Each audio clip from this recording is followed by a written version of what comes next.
உங்க பிசினஸ்ல ஜெயிக்கணுமா? அப்போ நீங்க ஒரே ஒரு கேள்விக்கு கரெக்டா பதில் சொல்லணும். அத பத்தி தான் நாம இப்ப பார்க்க போறோம். வாங்க ஒரு பவர்ஃபுல்லான வேல்யூ ப்ரொபோசிஷனை எப்படி உருவாக்குறதுன்னு கத்துக்கலாம். வாங்க இந்த ஒரு முக்கியமான கேள்வியிலிருந்து ஆரம்பிக்கலாம். இன்னைக்கு இருக்கிற காம்படிஷன்ல இந்த ஒரு கேள்வி தான் உங்க வெற்றிக்கும் தோல்விக்கும் நடுவுல இருக்கிற பெரிய கோடு. 1000 ஆப்ஷன்ஸ் இருக்கும்போது கஸ்டமர்ஸ் மத்த எல்லாரையும் விட்டுட்டு உங்களை ஏன் தேர்ந்தெடுக்கணும்? இதுக்கு பதில் இருக்கா உங்ககிட்ட? அந்த கேள்விக்கான பதில் இதுதான். ஒரு தெளிவான, வலுவான மதிப்பு முன்மொழிவு. இது வெறும் ஒரு ஃபேன்சியான டேக்லைன் கிடையாதுங்க. இது உங்க பிசினஸோட இதயம் மாதிரி. உங்க கஸ்டமரோட பிரச்சனை, அதுக்கு நீங்க தர தீர்வு, அதுல உங்க தனித்துவம், இதை எல்லாத்தையும் ஒன்னா சேர்க்கிற ஒரு விஷயம் தான் இது. சரி, இதுக்கு நீங்க ரெடியா? இதோ நம்மளோட ரோட் மேப். இந்த 5 சிம்பிளான ஸ்டெப்ஸை ஃபாலோ பண்ணி ஸ்டெப் பை ஸ்டெப்பா ஒரு பவர்ஃபுல்லான மதிப்பு முன்மொழிவை எப்படி உருவாக்குறதுன்னு நாம சேர்ந்து கத்துக்க போறோம். முதல் பகுதிக்குள்ள போலாம். இதுதான் நம்ம செய்ய போற எல்லா விஷயத்துக்கும் ஒரு வழிகாட்டியா, ஒரு அடிப்படையா இருக்க போகுது. இந்த கோல்டன் கொஸ்டினை மட்டும் மனசுல நல்லா வச்சுக்கோங்க. இதுதான் நம்மளோட நார்த் ஸ்டார் மாதிரி. நம்மளோட மதிப்பு முன்மொழிவை உருவாக்கும் பொழுது நாம எடுக்கிற ஒவ்வொரு முடிவும், நாம சேர்க்கிற ஒவ்வொரு வார்த்தையும் இந்த கேள்விக்கு தெளிவா பதில் சொல்லணும். அந்த கேள்விக்கு பதில் சொல்லணும்னா நாம முதல்ல நம்மள பத்தி யோசிக்க கூடாது. நம்மளோட கஸ்டமர் கிட்ட இருந்து தான் ஆரம்பிக்கணும். ஒரு சூப்பரான மதிப்பு முன்மொழிவை உருவாக்கணும்னா அவங்கள பத்தி ஆழமா புரிஞ்சுக்கிறது ரொம்ப ரொம்ப அவசியம். இங்க பாருங்க, ரெண்டுக்கும் உள்ள வித்தியாசத்தை பாத்தீங்களா? யாருக்கு வேணா வெப்சைட் வேணும்னு சொன்னா உங்க டார்கெட் எங்க இருக்குன்னே தெரியாது. ஆனா ஆன்லைன் ஆர்டர் தேவைப்படுற லோக்கல் ரெஸ்டாரண்ட்ஸ்னு சொன்னா உங்க கவனம் ரொம்ப ஷார்ப்பாயிடும். உங்க கஸ்டமர் யாருன்னு உங்களுக்கு எவ்ளோ தெளிவா தெரியுதோ அவ்வளோ ஈஸியா உங்க தேவையை பூர்த்தி செய்ய முடியும். சரி, உங்க கஸ்டமரை கண்டுபிடிச்சிட்டீங்க. அடுத்தது அவங்களோட மிகப்பெரிய தலைவலி என்னன்னு கேளுங்க. அவங்கள ராத்திரி நிம்மதியா தூங்க விடாம பண்ற விஷயம் எது?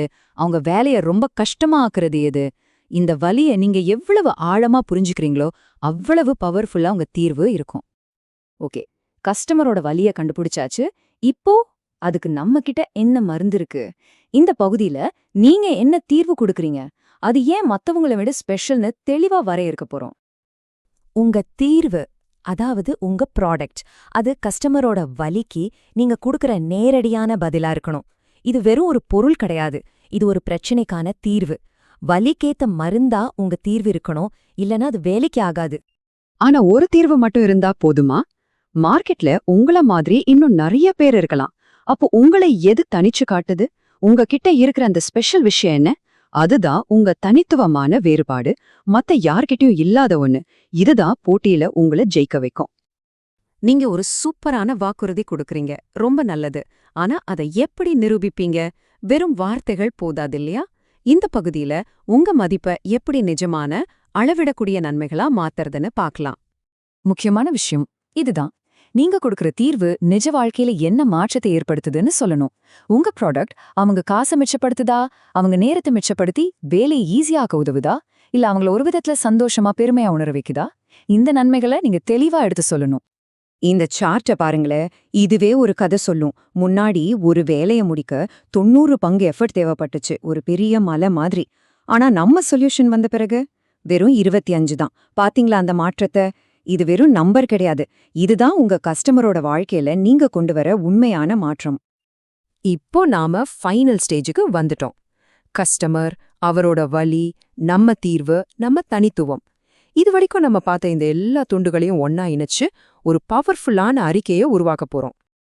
இந்த ஃபார்முலாவை ஃபாலோ பண்றது ரொம்ப சிம்பிள். நீங்களே கேட்டுக்கோங்க. 1 உங்க கஸ்டமர் யாரு, 2 அவங்களோட பிரச்சனை என்ன, 3 உங்க தீர்வு என்ன, 4 மத்தவங்கள விட நீங்க எப்படி பெட்டர். இந்த 4க்கும் பதில் சொன்னா உங்க மதிப்பு முன்மொழிவு ரெடி. இதோ ஒரு முழுமையான உதாரணம், கவனிங்க. இதுல எல்லாமே இருக்கு. சிறு சில்லறை வணிகங்கள், இது கஸ்டமர். கையிருப்பு மேலாண்மையில் சிரமம், இது வலி. AI இயங்கும் அமைப்பு, இது தீர்வு. கைமுறையை விட எளிய, மலிவானது, இதுதான் வேறுபாடு. பாத்தீங்களா, நாம டிஸ்கஸ் பண்ண எல்லாமே எப்படி ஒரு தெளிவான, சக்தி வாய்ந்த வாக்கியமா மாறுதுன்னு. இதுதான் உங்க டார்கெட். சரி, நாம எல்லாத்தையும் பார்த்துட்டோம். இந்த விளக்கத்தோட இறுதியில உங்களுக்கான ஒரு கேள்வி. இந்த ஃப்ரேம்வொர்க்கை யூஸ் பண்ணி உங்க சொந்த கதையை சொல்ல நீங்க தயாரா? உங்க மதிப்பு என்ன, அதை இந்த உலகத்துக்கு சொல்லுங்க. இப்போ உங்க டர்ன்.